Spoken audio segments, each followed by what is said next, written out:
in terms of managing the changing world of sales, we've talked quite a bit about the trusted advisor, solution selling, and how important developing trust is in that equation.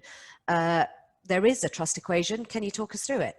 Well, yes. First of all, I think two things have changed.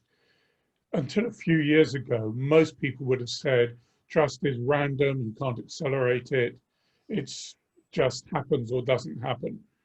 That thinking has changed, and it's changed with some really, really good writers who've been thinking and writing about this. People like Meister and Green, and we'll come back to the trust equation. People like the extraordinary Rachel Botsman, who looks at how trust has changed. And then people like Stephen M. R. Covey, who's talked about how you can accelerate trust. So some really good stuff going on out there. You mentioned the trust equation. It comes from Meister and Green. I find it really helpful. Their argument is that you can quantify how trust is built. And it's built out of a mixture of credibility, reliability, and intimacy.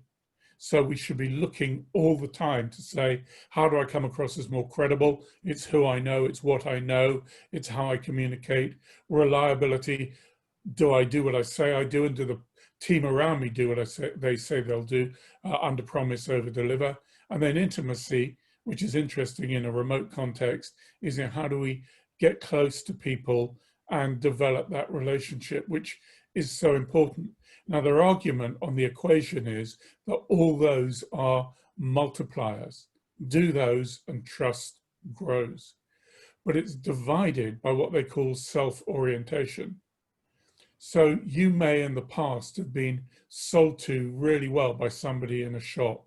They're credible, they know the subject, they're reliable, they do things well, they're intimate, maybe they're a little bit over intimate, come across a bit cheesy. But the sense you have is the only reason they're selling to you is they want to make their commission, want to make their target. And so you don't trust them. Whereas somebody else in a different shop could be equally credible, reliable, and have that intimacy, but they come across as thinking of you first, they're less money driven. So we need to build credibility, reliability, and intimacy and reduce self-orientation. So I think that that trust equation is a really, really important one. Some of the stuff that Stephen M. R. Covey's written is great. He talks about accelerating trust. You can't fake it, but he talks about signaling earlier. So if we're going to do something, we say we're going to do it. He talks about declaring intent early and then doing it and then saying, look, I said I was going to do that and look, I've done it. It's quite scary stuff to do, but really, really important. So trust is a biggie. You can't fake it, but you can manage it.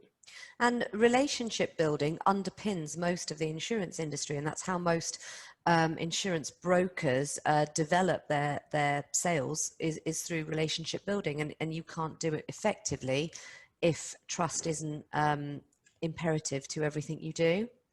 Yes, absolutely. I think the insurance sector is not alone in that, but if it applies anywhere, it applies in the insurance sector, because you're not just selling an intangible product, you're selling an intangible future good that I probably don't want to buy in the first place. So if I don't trust you, well, I'd rather not need to buy insurance at all. I hope Absolutely. claim.